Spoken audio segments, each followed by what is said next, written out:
कक्षा में board exam 2023 में त्रिभुज से संबंधित आने वाले एमसीक्यू संभावित प्रश्न की श्रेणी में आपको मैं बताना चाहूँगा। अगर आप इस पर अभ्यास कर लेंगे 15 क्वेश्चन मैं आपको बताऊँगा, एमसीक्यू में भी आ सकते हैं आपके, और 2 नंबर में या 4 नंबर में भी ये प्रश्न पूछे जा सकते हैं। पहला प्रश्न, त्रिभुज ABC में यदि AB बराबर 6 कड़ी में 3 सेंटीमीटर, AC बराबर 12 सेंटीमीटर और BC बराबर 6 सेंटीमीटर हो तो पूछ रहा है कि कोण B की प्रकृति क्या होगी, कोण B किस प्रकार का होगा।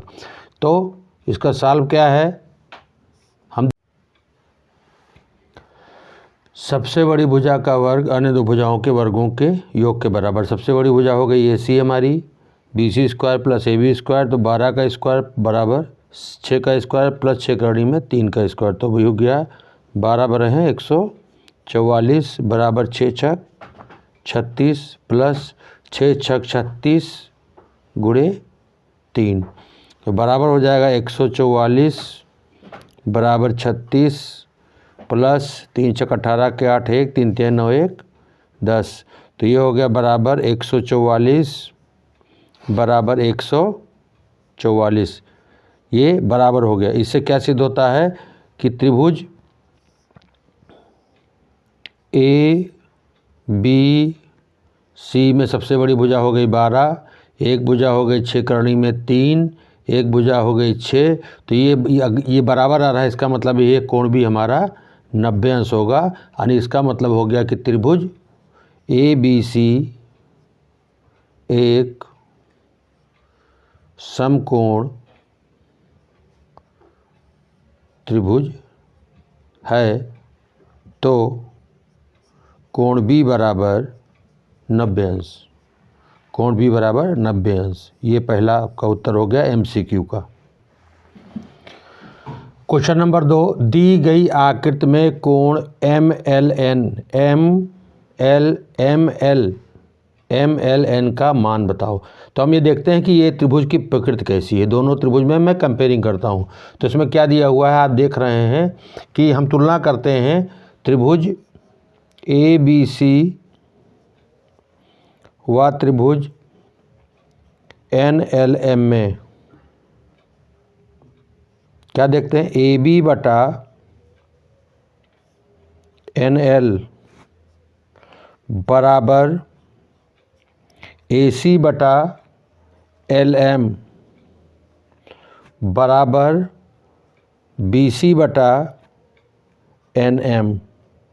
तो इसका मतलब हुआ कि त्रिभुज ABC समरूप त्रिभुज NLM, ठीक है। AB बटा NL, AC बटा LM, BC बटा NM। आप कंपेयरिंग करेंगे तो सभी भुजाओं का अनुपात एक जैसा आएगा। इससे सिद्ध होता है कि त्रिभुज ABC और NLM ये समरूप होंगे। अब यहाँ पे हम कोण L की बात करते हैं, तो ये L का मान A के बराबर होगा, चूँकि यहाँ पे AC बटा LM है। ये भुजा इसके बराबर होगी, ये भुजा इसके बराबर होगी, ये भुजा इसके बराबर होगी, और ये भुजा ये नीचे और ये ऊपर वाली भुजा ये इसके बराबर होगी। तो इससे सिद्ध होता है कि कोण L बराबर कोण A। तो त्रिभुज, अब इसमें ये दिया हुआ है, इसमें ये दिया हुआ ये 50 अंश है, ये 50 अंश है, और ये 70 अंश है, ये 70 अंश है। कितना है ये? 70 अंश है, ये 70 अंश है। तो त्रिभुज ABC में कोण A बराबर 180 माइनस कोण B प्लस कोण C, तो बराबर हो गया 180 माइनस 50 प्लस 70, तो बराबर हो गया 180 माइनस 120 बराबर 60 अंश। तो कोण L बराबर कोण A बराबर 60 अंश, तो हमारा क्या हो जाएगा, तो कोण MLN बराबर 60 अंश होगा। ये हमारा आंसर हो गया। ये एमसीक्यू में ऐसे सवाल आपके आएंगे, बस आपको अभ्यास करने की ज़रूरत है और इस प्रकार के प्रश्नों को देखते रहने की ज़रूरत है। क्वेश्चन नंबर 3, त्रिभुज ए बी सी व त्रिभुज ए पी क्यू में P Q ratio B C बराबर 1:3, तो ए पी अनुपात बी पी का मान क्या होगा। तो ये हमारा हो गया पी क्यू, ये पी क्यू हमने मान लिया एक है और ये हमारा 3 है। ठीक है, तो ये 3 है और ये भी दिया हुआ है कि ये दोनों समांतर हैं।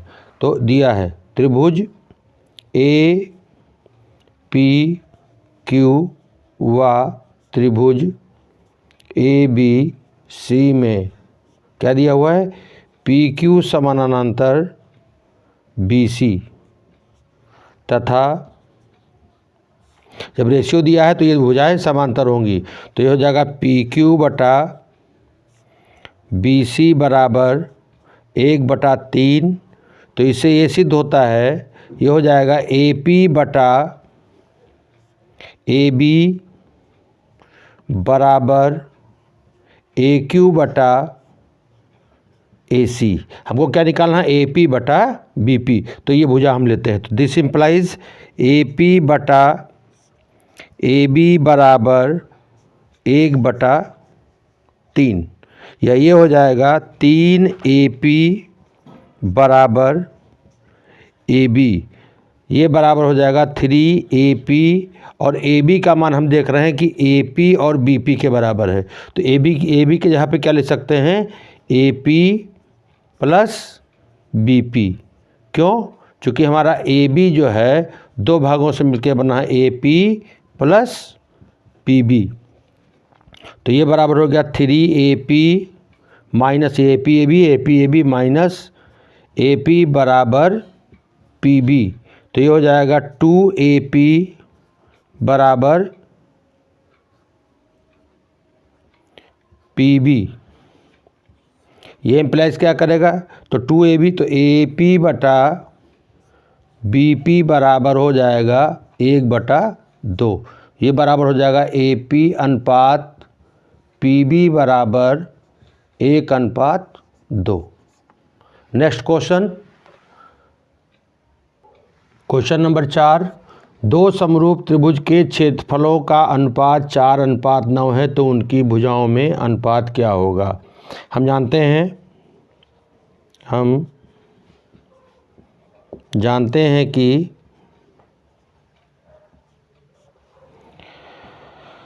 समरूप त्रिभुजों के क्षेत्रफलों का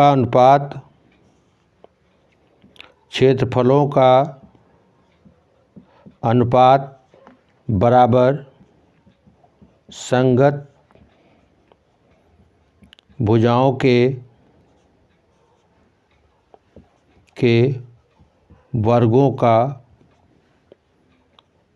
का अनुपात होता है।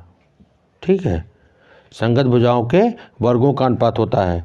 तो ये क्षेत्रफल दिया हुआ है, तो ये हो जाएगा 4/9 बराबर प्रथम समरूप त्रिभुज का क्षेत्रफल बटा द्वितीय समरूप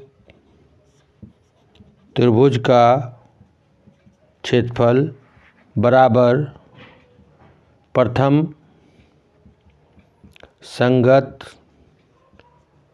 भुजा का वर्ग बटा द्वितीय संगत भुजा का वर्ग। तो ये हो जाएगा बराबर, इसको हमने मान लिया A1 मान लिया और इसको हमने मान लिया A2। तो A1 स्क्वायर बटा A2 स्क्वायर बराबर हो गया 4/9। तो ये हो जाएगा A1 अपान A2 बराबर 4/9 रूट में बराबर 2/3। तो बराबर हो जाएगा 2:3, यानी अर्थात संगत भुजाओं में 2:3 का अनुपात है। अनुपात है। ये एमसीक्यू में आपको बहुत इंपॉर्टेंट चीज़ है कि इस फार्मूले को आप दिमाग में रखे रहिएगा और इससे आप क्षेत्रफल से संगत भुजाएं निकाल सकते हैं और संगत भुजाओं से आप क्षेत्रफल निकाल सकते हैं।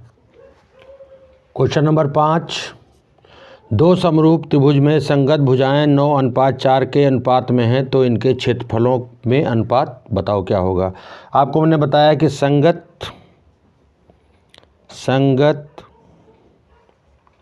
भुजाओं के वर्गों का अनुपात बराबर समरूप त्रिभुजों के क्षेत्रफल का अनुपात होता है। माना संगत भुजाएं हमारी P1/P2 और क्षेत्रफल हमारा हो गया A1/A2, तो इसका वर्ग हो जाएगा, ये हो जाएगा स्क्वायर, ये स्क्वायर हो जाएगा A1/A2 के। तो हमारी संगत भुजाएं क्या हैं, तो A1/A2 बराबर हो जाएगा P1² ये संगत भुजाएं हो गई, बराबर हो जाएगा 9/4 का स्क्वायर, बराबर हो जाएगा 9 9 81 और 4 चौक 16। ये इम्प्लाइज करेगा 81:16, यानी क्या है, हमने क्या निकाला है, तो इनके क्षेत्रफलों में जो अनुपात होगा तो क्षेत्रफल में अनुपात बराबर 81:16 होगा, 81:16 होगा। ये जो हमने क्वेश्चन नंबर 4 बताया था उसका ये विपरीत है। उसमें आपने क्या निकाला था, उसमें आपने संगत भुजाएं निकाली थी, इसमें आपने क्षेत्रफल में अनुपात निकाला है। क्वेश्चन नंबर 6 दिया है त्रिभुज ABC व DEF में AB/DE, BC/EF और AC/DF ये दिया हुआ। इसका मतलब है कि जब भुजाएं हमारी अनुपातिक हैं तो दोनों त्रिभुज हमारा ABC समरूप त्रिभुज DEF होगा। अब क्या करेंगे, हमारा समरूप हो गया। अब क्षेत्रफल की बात करते हैं तो क्षेत्रफल क्या हो जाएगा, त्रिभुज ABC का क्षेत्रफल बटा त्रिभुज DEF का क्षेत्रफल बराबर AB² या AC² या BC²/EF²। ये बराबर हो जाएगा हमारा 4/9 का होल स्क्वायर बराबर 16/9 9 81। तो ये क्या करेगा, हमारा त्रिभुज ABC का क्षेत्रफल बटा त्रिभुज DEF का क्षेत्रफल बराबर हो जाएगा हमारा 16:81। क्या हो जाएगा, 16:81। ठीक है, तो ये हमारा, इससे कॉन्सेप्ट क्लियर होता है कि ये समरूप होगा और समरूप के बाद ये हमारा समरूप त्रिभुज का क्षेत्रफल का अनुपात बराबर संगत भुजाओं के वर्गों का अनुपात बराबर ये हो जाएगा और हमारा ये आंसर आ जाएगा। क्वेश्चन नंबर 7, एक त्रिभुज दिया हुआ है ABC, उसमें एक रचना की गई है, ED रेखा खींची गई है जो BC का मध्यबिंदु D है और AB का मध्यबिंदु E है। अब हम यहाँ देख रहे हैं कि त्रिभुज ABC व त्रिभुज BDE में क्या देख रहे हैं हम, यह AC/ED बराबर AB/EB बराबर BC/BD। निकालना क्या है हमको, AB/EB निकालना है, हमको AB/EB निकालना है। तो AC हमारा क्या है, AC हमारा हो गया A, ये हो गया, तो AB/EB बराबर हो जाएगा ये हो गया हमारा भुजा, संगत भुजा है तो उनके वर्गों का योग हो जाएगा। उनका क्या निकालना है, ए बी अनुपात ई बी स्क्वायर निकालना। तो ए बी बराबर हमारा हो गया ए बी बराबर हो गया हमारा ए का स्क्वायर और बटा ई बी हो गया हमारा, ये हो गया हमारा ए बटा टू। तो ये हो गया ए बटा टू का स्क्वायर। तो ये बराबर हो जाएगा ए स्क्वायर बटा 4। ये इम्प्लाइज करेगा ए स्क्वायर इंटू 4 अपान ए स्क्वायर कट गया, बराबर आ जाएगा 4/1। तो हमारा त्रिभुज का या संगत भुजाओं का त्रिभुज ए बी सी का क्षेत्रफल बटा त्रिभुज बी डी ई का क्षेत्रफल कह लीजिए। तो ये बराबर हो जाएगा आपका ए बी स्क्वायर बटा ई बी स्क्वायर बराबर 4/1 बराबर 4:1। अब चाहे क्षेत्रफल आप निकाल लीजिए, चाहे संगत भुजाओं का वर्ग निकाल लीजिए, ये दोनों बराबर होते हैं। Important question, very very important question. इस टाइप के सवाल आपको बोर्ड एग्जाम में MCQ में जरूर मिलेंगे। क्वेश्चन नंबर 8 दिया है, त्रिभुज ए बी सी में ए बी बराबर 3, ए सी बराबर 6, बी डी बराबर 2 और सी डी बराबर 4। तो इससे हम क्या देख रहे हैं कि ए बी बटा ए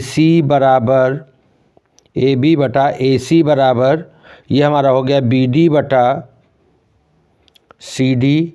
और यहाँ पे क्या है हमारा ए डी उभयनिष्ठ है, ए बी बराबर उभयनिष्ठ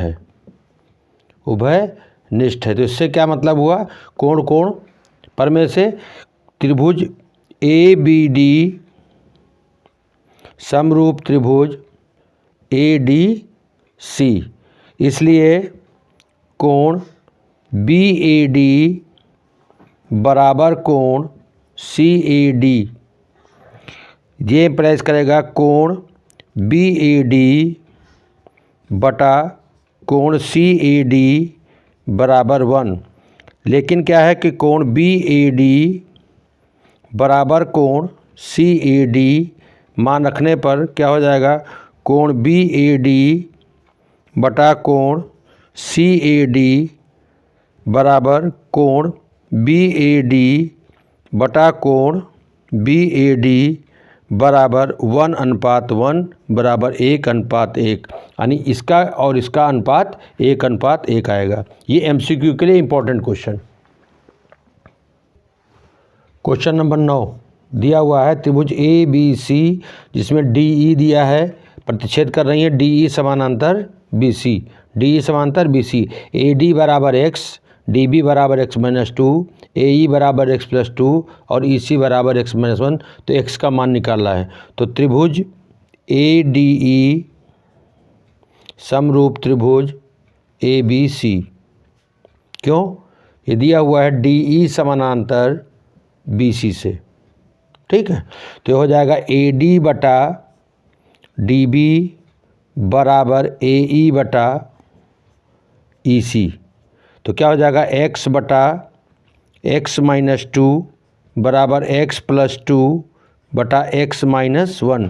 त्रिज्या गुणा करने पर x-1 बराबर x-2 और x+2। तो ये हो गया x स्क्वायर माइनस x बराबर ये हो गया a माइनस बी a+b, तो a square minus 4। X square cut गया तो माइनस एक्स बराबर -4, तो माइनस माइनस कट गया तो x बराबर 4 आ जाएगा। ये x बराबर 4 आ जाएगा। अब आप भुजाओं को भी x का मान रख के ए डी और डी बी का ए ई और ई सी का मान आप निकाल सकते हैं। MCQ के लिए इम्पोर्टेंट क्वेश्चन। प्रश्न नंबर 10 दिया है, दो त्रिभुजों के परिमाप क्रमशः 40 एवं 60 सेंटीमीटर हैं, तो इनके क्षेत्रफलों में अनुपात बताइए। देखिए, क्षेत्रफल और भुजा का तो संबंध आपने देखा, लेकिन परिमाप का संबंध आपने नहीं देखा है। तो क्या लिखेंगे, त्रिभुज 1 का परिमाप बटा त्रिभुज 2 का परिमाप, अनुपात निकालेंगे, बराबर हो जाएगा 40/60। 20 दूनी 40, 20 तिहाई 60 आ गया।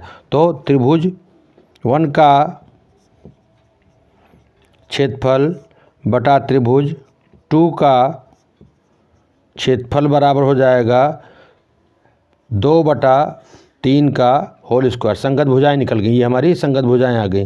तो ये हो जाएगा 2 दूनी 4 और 3 तिहाई 9। तो इसका उत्तर हो जाएगा हमारा त्रिभुजों के क्षेत्रफल का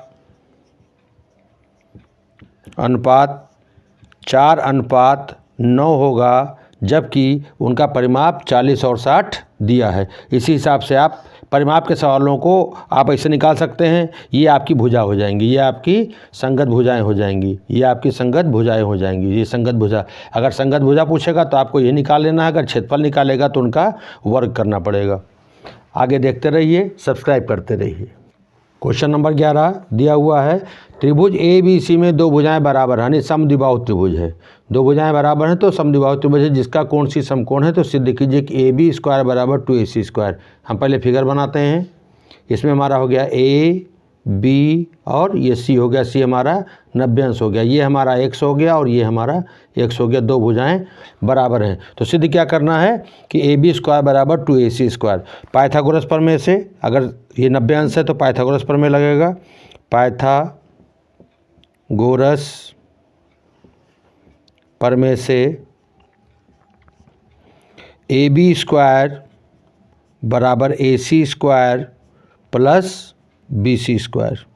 तो AB स्क्वायर बराबर हो जाएगा AC square plus AC square. क्यों? ये BC और AC हमारा बराबर है, तो जहाँ BC लिखा है BC बराबर हम AC लिख सकते हैं। तो हो जाएगा AB स्क्वायर बराबर AC square plus AC square. ये दोबारा लिख दिया तो AB स्क्वायर बराबर हो जाएगा 2AC स्क्वायर। यही सिद्ध करना था हमको, यही सिद्ध करना था, यही सिद्ध करना था और ये सिद्ध हो गया। यह आपका 2 नंबर में पूछा जा सकता है, important question. Question number 12, 10 meter लंबी सीढ़ी एक दीवार पर टिकाने पर भूमि से 8 मीटर ऊंचाई पर स्थित एक खिड़की तक पहुंचती है।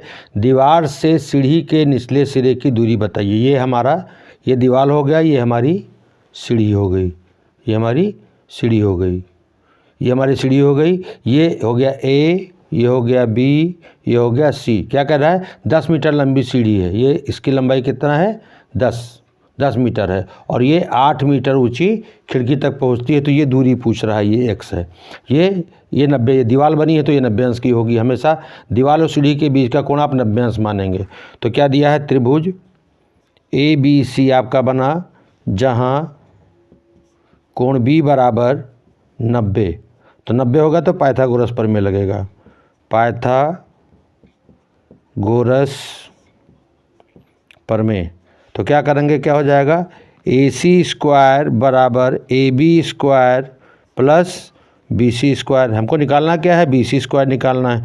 तो BC स्क्वायर बराबर हो जाएगा AC square minus AB square. तो AC हो गया हमारा 10 का स्क्वायर और माइनस AB हो गया हमारा 8 का स्क्वायर। तो हो जाएगा 10 दहम 100, 8 अठाई 64। तो BC स्क्वायर बराबर ये हो गया, तो BC स्क्वायर बराबर हो जाएगा 36। तो BC बराबर हो जाएगा √36 बराबर 6 मीटर, यानी ये दूरी हमारी 6 मीटर आ जाएगी। ये ऑब्जेक्टिव में MCQ में इस टाइप के तमाम सवाल आपसे पूछे जा सकते हैं त्रिभुज से संबंधित। इम्पोर्टेंट सवाल 4 नंबर में आने वाला, 2 खंभों में जिनकी ऊंचाइयां क्रमशः 6 मीटर व 11 मीटर है समतल भूमि पर खड़े हैं, इनके आधारों के बीच की दूरी 12 मीटर है। तो इनके शीर्षों के बीच की दूरी बताइए। ये हमारा हो गया 6, ये हमारा हो गया 11, ये हमारा समतल भूमि हो गया, ये हमारा 11 हो गया। ये कह रहा है एक 6 मीटर है, ये 6 मीटर हो गया, ये 11 मीटर हो गया, इनके बीच की दूरी 12 है। तो एक रेखा खींच देते हैं, इसके समांतर रेखा खींच देते हैं, ये 12 मीटर हो जाएगी। अब कह रहा है इसके शीर्ष और इसके शीर्ष के बीच की दूरी ये हमको निकालनी है। नाम दे दिया हमने A, B, C, D और E। आप चित्र जरूर बनाएंगे। अब हमको क्या दिखाई पड़ रहा है इसमें? अब ये हमारा AB पूरा हमारा 11 है, यहाँ से यहाँ तक ये हमारा पूरा 11 है। अब इसके समांतर अगर हम रेखा लेते हैं तो ये हमारा 6 हो गया, ऊपर हमारा बच गया 5। कितना बच गया? 5। 6 और 5 ये 11 हो गया। अब हमको ये निकालना है, ये AE निकालना है। तो क्या हो जाएगा? ये हमारा 12 है तो ये 12 हो जाएगा और ये हमारा 5 हो गया। तो ए निकालने में अब हमको नीचे से कोई लेना देना नहीं। 6 ये 6 के बराबर हो गया, 12 12 12 के बराबर हो गया। अब हमारा ये समकोण त्रिभुज बन गया ABE। तो त्रिभुज ABE में क्या हो जाएगा, पाइथागोरस प्रमेय से AE स्क्वायर बराबर EB square plus AB square. तो क्या हो जाएगा, AE स्क्वायर दोनों सिरों के बीच की दूरी बराबर EB हो जाएगा 12 का स्क्वायर प्लस 5 का स्क्वायर। तो 12 बराबर है 144 और 5 25 बराबर हो गया 169। AE बराबर AE स्क्वायर बराबर इतना। तो AE बराबर हमारा हो जाएगा √169, 169 का वर्गमूल बराबर हो गया 13 मीटर। तो दोनों खंभों के सिरों के बीच की दूरी बराबर 13 मीटर होगी। इस टाइप का सवाल आप लगाइए, इस टाइप के सवाल जरूर आएंगे। क्वेश्चन नंबर 14 इंपॉर्टेंट सवाल, समबाहु त्रिभुज ABC में प्रत्येक भुजा A है तो सिद्ध कीजिए कि उसकी ऊंचाई A इंटू करनी में 3/2 होगी। क्या है, समबाहु त्रिभुज है, ये हमारा समबाहु त्रिभुज हो गया। इसकी भुजा A ये है, A ये है और A ये है। हमने एक लंब डाल दिया, इसका नाम दे दिया ABC। तो क्या हो गया, ये हमारा समकोण हो गया, इसके सामने की भुजा कर्ण हो जाएगी। ये 90 लंब डाला तो 90 अंश हो गया। तो त्रिभुज AB, इसका नाम दे देते हैं D। क्या दे देते हैं, D। ABD में हमको ये ऊंचाई निकालनी है, ये लंब ऊंचाई निकालनी है। में क्या हो जाएगा, AB स्क्वायर बराबर BD square plus AD square. हमको क्या निकालना है, AD स्क्वायर। तो AD स्क्वायर बराबर हो जाएगा AB square minus BD square. तो बराबर हो जाएगा AB हमारा कितना है, A का स्क्वायर और BD हमारा ये पूरा A है, तो ये हो जाएगा A/2, आधा हो जाएगा, आधा इधर हो जाएगा A/2। तो ये भुजा हमारी हो गई A/2 का स्क्वायर। तो हो जाएगा A square minus A square बटा 4। तो ये हो जाएगा 4A square minus 3 minus A square और पूरे का बटा 4। ये हो जाएगा 3A स्क्वायर बटा 4। ये किसके बराबर आ गया, AD स्क्वायर। फिर क्या करेंगे, AD स्क्वायर बराबर हो गया 3A स्क्वायर बटा 4। तो AD स्क्वायर यानी उसकी ऊंचाई हो जाएगी, AD बराबर आ जाएगा हमारा √3A स्क्वायर बटा 4। तो ये वर्गमूल निकल आएगा। तो A/2 बाहर आ जाएगा, क्या आ जाएगा, A/2 बाहर आ जाएगा, इंटू हो जाएगा करनी में 3। इसको हम ये भी लिख सकते हैं, इसको लिख सकते हैं करनी में 3/2 इंटू A। यही हमको सिद्ध करना था, इंपॉर्टेंट क्वेश्चन। इस टाइप के इस मॉडल पे सवाल आपके आ सकते हैं। क्वेश्चन नंबर 15, और इन 15 सवालों का अगर आप अभ्यास कर लेंगे तो त्रिभुज से संबंधित कोई भी प्रश्न MCQ का हो या 1 नंबर का या 2 नंबर का हो या 4 नंबर का हो, तो आपको पूरी मदद मिलेगी। आप इसको बार बार देखते रहिए और अपने दिमाग में ये कॉन्सेप्ट बनाते रहिए कि कैसे लगेगा। इसके पहले मैं आपको प्रमेय बता चुका हूँ, थेल्स का प्रमेय बता चुका हूँ, पाइथागोरस का प्रमेय बता चुका हूँ, अनुपात का आपको सवाल बता चुका हूँ और कई सवाल मैंने आपको बताए हैं। आप हमारे सारे चैनल को देखते रहिए, सब्सक्राइब करते रहिए और लाइक करते रहिए। 15वां सवाल, एक समबाहु त्रिभुज की प्रत्येक भुजा 2 है तो सिद्ध कीजिए कि शीर्षलंब A करनी में 3 या करनी में 3 इंटू A होगा। ये हमारा समबाहु त्रिभुज हो गया, 2A हो गया, ये 2A हो गया ये और 2A हो गया ये। इसका आधा क्या हो जाएगा, जब हम लंब डालेंगे तो ये बचेगा A बचेगा, ये बचेगा A बचेगा। तो ये हो गया A B C और D। तो हम क्या करते हैं, शीर्षलंब निकालना। इसके पहले सवाल नंबर 14 में भी हमने आपको बताया था, लेकिन उसमें उसकी इकाई A थी, इसकी इकाई 2A समबाहु त्रिभुज है। समद्विबाहु त्रिभुज का भी हमने आपको कॉन्सेप्ट बताया है, परिमाप का भी कॉन्सेप्ट बताया है। तो क्या हो जाएगा, त्रिभुज ABC में क्या हो जाएगा, AB स्क्वायर बराबर BC square plus AC square. हमको निकालना है AC स्क्वायर। तो AC स्क्वायर बराबर हो जाएगा AB square minus BC square बराबर हो जाएगा ये 2A का होल स्क्वायर माइनस A का स्क्वायर। तो हो जाएगा 2 दूनी 4A स्क्वायर माइनस ए स्क्वायर बराबर बचेगा हमारा 3a स्क्वायर। तो ये हो गया AC स्क्वायर बराबर 3a स्क्वायर। तो AC बराबर हो जाएगा करनी में 3a का स्क्वायर। तो ये स्क्वायर है बाहर निकल आएगा तो a करनी में 3 बचेगा। इसको हम ऐसे भी ले सकते हैं या इसको ऐसे भी ले सकते हैं, करनी में 3 इंटू a। सिद्ध करने में आप चाहे इसको लिखिए इसे, चाहे इसको इसे लिखिए, आपके ये मान चेंज हो सकते हैं, लेकिन निकालने का कॉन्सेप्ट आपका यही रहेगा। देखते रहिए, सब्सक्राइब करते रहिए। धन्यवाद।